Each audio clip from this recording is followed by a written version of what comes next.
सादर नमन। साधक सुधा दूरवर्ती विद्यालय में स्वागत है आपका। हमारा आज का विषय है भीष्म अष्टमी। जी हाँ, 8 फरवरी सन 2022 भीष्म अष्टमी, पुण्यतिथि भीष्म पितामह जी की। एक पिता ने दिया था वरदान पुत्र को, संस्कार युक्त बेटा वरदान पा सकेगा। जी हाँ, क्या आप समस्या में घिरे हैं? क्या आपका बेटा आज्ञाकारी नहीं? अरे, प्राचीन यह कथानक सुनाना उसे पड़ेगा। कदाचित इसी से उसका चिंतन बदल ही जाए। जी, इतनी अच्छी इस कहानी को सुनाइए अपने बेटे को जो आज्ञा नहीं मान रहा। लगता है उसका चिंतन बदल जाएगा, क्योंकि यह सामान्य आदेश नहीं, कथन है, शास्त्रों का कथन है यह। आइए क्यों ना आज विचार करें, क्या है वह कथानक, क्या है पुण्यतिथि भीष्म पितामह जी की। जी हाँ,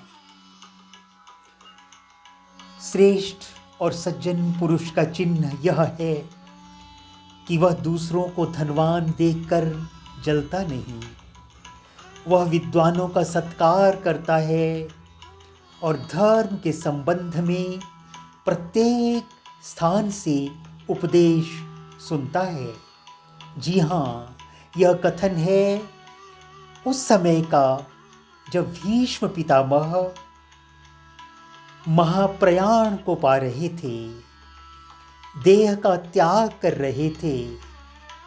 धनिकों को देख कर जो जलता कभी नहीं है, सत्कार मान करता विद्वानों को पूजता जो, जीना सफल है उसका, बाकी बस सांस लेते।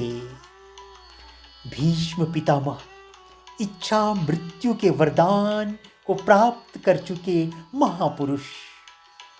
आइए आज चर्चा करें भीष्म पितामह को इच्छा मृत्यु का वरदान किससे मिला था। बड़ी रोचक कहानी है यह। माघ मास की अष्टमी तिथि थी। भीष्म पितामह परलोक जा रहे थे। अरे, क्या बताएं, माघ मास की अष्टमी तिथि, उत्तरायण। 8 दिन तक बाणों की शैया पर लेटे रहे भीष्म पितामह।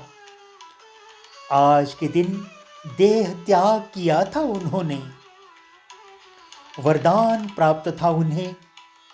जी हाँ, जैसे हमने अभी चर्चा की, भीष्म पितामह को उनके पिताजी ने ही दिया था यह वरदान, और किसी ने नहीं दिया था, पिताजी ने ही दिया था वरदान। महाभारत का युद्ध हुआ, सब जानते हैं। कौरव और पांडव आपस में लड़े कुरुक्षेत्र के मैदान में, सब जानते हैं। 18 दिन तक युद्ध चला, कौन नहीं जानता होगा। युद्ध में पहले 10 दिनों तक कौरवों की ओर से भीष्म पितामह सेनापति बने थे, ये सब जानते हैं। 10वें दिन की बात है, अर्जुन ने शिखंडी को ढाल बनाया, तीरों की वर्षा कर दी भीष्म पर। अर्जुन के तीरों से छलनी भीष्म पितामह बाणों की शैया पे आ गए, लेकिन उनकी मृत्यु नहीं हुई। क्यों नहीं हुई मृत्यु? इसलिए कि इच्छा मृत्यु का वरदान मिला था उन्हें। वे स्वतंत्र थे देह त्याग के लिए। कब देह त्याग करना है, किस अच्छे शुभ समय में देह त्याग करना है, वह कर सकते थे क्योंकि उन्हें आशीर्वाद मिला था। पितामह ने सोचा, उत्तरायण पास ही है, उसकी प्रतीक्षा करूंगा मैं। माघ मास की अष्टमी तिथि आई, उन्होंने देह त्याग कर दिया। यह दिन पुण्य तिथि बन गया। आज मंगलवार है, 8 फरवरी है, आज ही है अष्टमी। आज के दिन ही पुण्य तिथि है उस महापुरुष की, जिनसे हम आज वरदान मांगते हैं। उन्हें अपने पिता से वरदान मिला था इच्छा मृत्यु को पाने का। हम उनसे वरदान मांगते हैं कि हमें आशीर्वाद दीजिए कि हम अपनी धर्म संस्कृति पर चलते हुए तरक्की की तरफ बढ़ सकें। जी हाँ, कुछ और जाने। पता ही है आपको ना, भीष्म पितामह के बचपन का नाम था देवव्रत। पौराणिक कथा है यह। भीष्म पितामह राजा शांतनु और देवी गंगा के बेटे थे। उनके जन्म के बाद ही गंगा ने उन्हें देवव्रत नाम दिया था। जी हाँ, उनकी माता देवी गंगा, उन्होंने ही तो उनको नाम दिया देवव्रत। देवव्रत को महर्षि परशुराम जी के पास शस्त्र विद्या सीखने हेतु भेजा गया। इसके बाद इस विद्या में जब वे पारंगत हो गए तो राजा शांतनु के पास उन्हें ले जाया गया। शांतनु ने देवव्रत को हस्तिनापुर का राजकुमार घोषित कर दिया। कुछ दिन गुजर गए। राजा शांतनु एक बहुत बड़े भ्रमजाल में फंस गए। सत्यवती नाम की एक स्त्री देखी, उससे प्यार हो गया, उससे विवाह करने का मन बना लिया। चर्चा हुई, सत्यवती के पिता से बात की गई, एक शर्त रखी गई, मैं सत्यवती का विवाह आपसे कर दूंगा, मैं इसकी अनुमति दे दूंगा, लेकिन देवव्रत है आपका राजकुमार, राजा वही बनेगा। हाँ, यदि आप इस बात को मान लें कि राजा सत्यवती का पुत्र ही बनेगा, तो हम यह प्रस्ताव सहर्ष स्वीकार करते हैं। राजा शांतनु और उनकी बेटी सत्यवती का पुत्र हस्तिनापुर का उत्तराधिकारी बनेगा। यह बात मान ली गई। जैसे ही यह बात मान ली गई, रास्ता साफ हो गया, लेकिन धर्म संकट सामने था। देवव्रत क्या कहेगा? कौन बच्चा चाहेगा कि उसके राजपद को उसके पिता ही छीन लें? अरे, वह तो लड़ने को तैयार हो जाएगा। क्या होगा? चिंता उन्हें सता रही थी। वे दुबले पतले होने लगे थे, सोते भी नहीं थे। बालक ने सारी बात समझी, सब कुछ समझ गया वह बालक, और उसने पिताजी को कहा, पिताजी, मैं शादी न करने का प्रण ले लेता हूं और मैं राजा नहीं बनूंगा, यह वचन भी दे देता हूं। अरे, उसने यह प्रण लिया और वह देवव्रत से भीष्म हो गया। पिता खुश थे, प्रसन्न थे, अति प्रसन्न थे। दे दिया वरदान पुत्र को, इच्छा मृत्यु पा सकोगे तुम। अरे,